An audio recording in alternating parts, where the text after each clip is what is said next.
You're listening to The Bird Bath.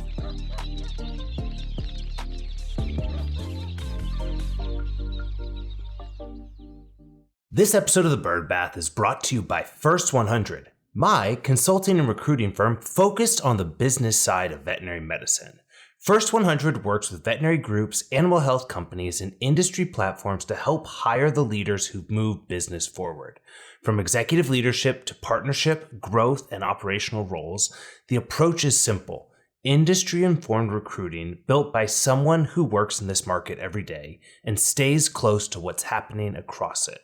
If your organization is hiring or planning to hire this year, you can learn more at first100.io. That's FIRST100.io, or click the link in the show notes. Welcome back to The Bird Bath. Each week we scrape the surface of the news you need to know, so let's get into it. Kicking us off this week is a big acquisition in the fresh dog space. Ollie, the fresh dog food company, has been acquired by Agroalimen, which, let's be honest, I might be butchering the name there. It's a Spanish company based out of Barcelona, so perhaps it's Agroalimen. But that's my bad bunny coming out here. So Ollie, which sells a subscription model, was set up and founded in 2016 by three partners and had their new CEO join in 2019. Reuters is reporting that the deal was for $600 million. Now, Barcelona-based Agroalimen previously made the leap into the U.S. pet food industry in May of 2016 when they acquired Instinct Pet Foods.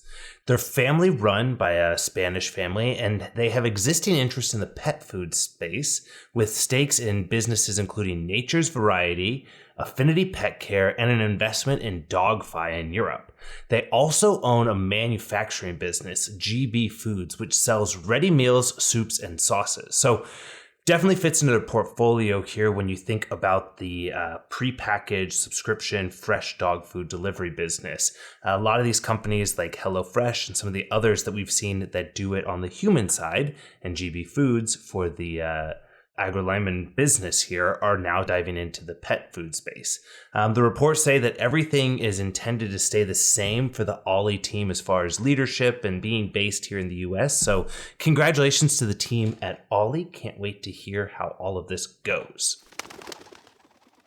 Shelter Animals Count, which is a program by the ASPCA, released their 2025 annual data report. They hit on quite a few big things, and the cool thing about this, you definitely should go to the website and dig more into it. But they have been doing this report for several years and are digging deep into what's going on in our space. Now, they found some really cool things as far as what's going on in this shelter world, and they found community intakes slightly decreased. So dog and cat community intakes totaled 5.8 million animals, which is a 2% decrease. And 2% doesn't sound like a lot, but that's 121,000 fewer animals going into the shelters. Month over month, trends typically followed the seasonal patterns, but they consistently stayed lower than previous years. Adoptions increased slightly, with total adoptions reaching 4.2 million animals, which was a little bit less than a 1% increase from 2024. And they said it really stayed strong amongst both dogs and cats. There was a slight decline in non-live outcomes, but not huge. And it was still an issue here where overall it went down a little bit. Dogs decreased by 5%, while cat non-live outcomes rose slightly by 4%. Which was a difficult challenge that they've seen with more older cats and neonates into the clinics here. Return to owner outcomes fell by 3%, with 638,000 animals reunited with their family. Stray dogs remain 6 times more likely to be returned to owners than stray cats. So very interesting thing here. Lots of incredible data. I definitely recommend everyone go and dig into it. They have a cool dashboard where you can actually dive into some more of these things. And I know the team at the ASPCA really puts a lot of work into this. So definitely check out some of this data. I'm going to be interested as well to compare this to the data that we get each year from our team at Hills that we love working with about the state of shelter medicine. Now, if you're trying to think about how to keep pets from getting lost and getting in the shelters, well, you might have seen something on the Super Bowl this week. Ring expanded Search Party, which is their pet finder service, to non-owners via their free Neighbors app. If you saw the Super Bowl ad, you got a pretty good glimpse of what it was. But the idea here is that everyone's Ring cameras, you can opt into it, or it's actually set as an opt-out option, allows all of these cameras to use AI recognition to find any lost pets. The big difference here was it was exclusively for Ring camera owners, but now they've opened it up to anyone. So anyone that has a picture of their pet and downloads the app can actually upload a picture of their dog to the app and actually utilize their neighbors' Ring cameras to see if anyone spots and can see that pet roaming around. So they claimed 365 reunions since their September launch, and the Super Bowl ad was hard to miss. It was extremely cute. And the thing is, Ring has hit a little bit of a controversy on this, right? You're utilizing cameras on people's front doors to run AI monitoring on it and sort of pool the big brother side of things if people are scared about that. Keep in mind as well, Ring is owned by Amazon. So this is something a lot of people are happy when their pets come home, but freaked out maybe by what's going on with this. Now, it makes a ton of sense. Ring and Amazon are utilizing this as an opportunity to get more activity in people's phones and be able to participate more in what's going on, even without the hardware sale. Ring, for their part, has also pledged $1 million to install camera systems at animal shelters nationwide, creating institutional hubs for the Search Party network. It's pretty neat here. So the idea would be that if your pet's found and they're brought to a shelter that's part of this with their $1 million worth of free camera systems going out, that it would register it right there and get that information to people as well. So, put aside the fears of AGI and all of those sort of things. And it's a great idea to help find more pets and maybe decrease some of those numbers that we heard about in the previous story. Now, if it freaks you out about more cameras, reading more things and digging into more stuff, well, we've got bigger problems. So that's happening, and we got to get our mind around how to better understand how we participate and grow in that. That was meant to be a fun story, but it sounded a little freaky at the end there. But let's go to a good one here. Money, right? Everyone likes money. And the veterinary salary survey for 2025 gave us some great numbers. VeterinaryJobsMarketplace.com puts out an annual survey, or a biannual survey that they do, and they put out the results in July and January, and they just put out their January numbers here. And we're able to see that there's definitely been some positive growth for veterinary salaries. Now, keep in mind, all of these numbers that we're talking about here are for early career veterinarians, so years 1 through 5 of experience, and they are looking at general practice small animal veterinarians. Salaries that they talk about represent cash compensation, typically base salary and performance bonuses, but they don't talk about sign-on or retention bonuses. They don't cover benefits such as health insurance, CE, 401k, or other non-cash elements. So keep all of that in mind. I want to make sure we're talking about similar numbers here, but for veterinarians in their first to the fifth year in the business, entry-level salaries have stabilized at about $100,000. And they've got a really predictable baseline there. It's sort of tapered off to be around a 2% increase year over year over the past couple of years. About a 2% increase over where it was last year.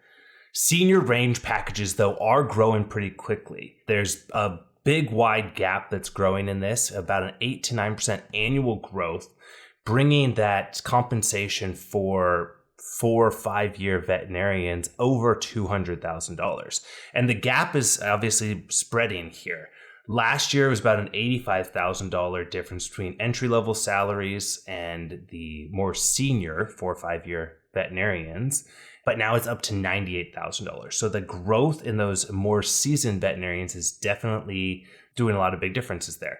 The low range compensation was where we saw a lot of the big growth since January 2023. The numbers that they showed that there was a 45% growth in that base salary for first year veterinarians since 3 years ago. But this is something now that seems to have mellowed out. Seems as if that $100,000 range is a kind of a place where we're seeing things stabilize and hold for a lot of entry-level and first-year veterinarians. But the upper end is a real opportunity. Now, they said for more experienced veterinarians, they roughly say you could add 25% to the figures on the high end. Surgery-focused roles see a 35% increase, as well as emergency referral, surgical, internal medicine, and other specialties expect salaries to be 50% higher or more. So early career veterinarians are definitely getting a great opportunity to earn some money there, but the opportunity continues to grow if you're taking on more surgeries, continuing to grow your experience, as well as bringing in more specialties. Now, finally, if you like the cutting edge of things, I'm always interested in this. Colossal Bioscience, which is the biotech company based here in Dallas, was big in the news last year for bringing back the dire wolf. They're the company that's known for reviving species. They're trying to bring back the dodo, the mammoth, the Tasmanian tiger, and they have announced that they're creating a bio vault for endangered species in the United Emirates. Dubai's Museum of the Future will host the Colossal Biovault and World Preservation Labs. They're going to store millions of frozen tissue and other samples from 10,000 species, including the 100 most endangered globally. Co-founder and CEO Ben Lamb said, "We need to start backing up all life on Earth because while conservation works, it's not working at the speed at which we're eradicating species." I can agree with that. Now, the new Biobank venture is part of a 9-figure initiative in the UAE, a nation that recently invested $60 million in Colossal, and Colossal has raised $615 million since it was founded in 2021. Now, they're not the only ones that's doing this biobanking. A lot of people know about the seed bank in the Arctic Circle, but there's other entities that are banking these frozen zoos, as some people call them. So the San Diego Zoo Wildlife Alliance has their frozen zoo containing samples from over 1,300 species and subspecies. They've been doing this since the late 70s. And then you have the Frozen Ark, which is a charity in the UK that's amassed 48,000 samples, the majority of which are DNA, and they have snow leopards as well as quite a few other already extinct animals. So it's not a one company, one team diving into this, but there are a lot of people that are trying to figure out ways that if animals do leave the environment, how we can make sure that we can keep them and the biodiversity available to come back. So very cool stories here and definitely things to keep our eyes on. And for more on these and other stories, join us by subscribing to our Substack. There's a link in the bio. And don't miss out on any episodes by subscribing and rating the show. For the Bird Bath, I'm Ryan Leach. See you next week.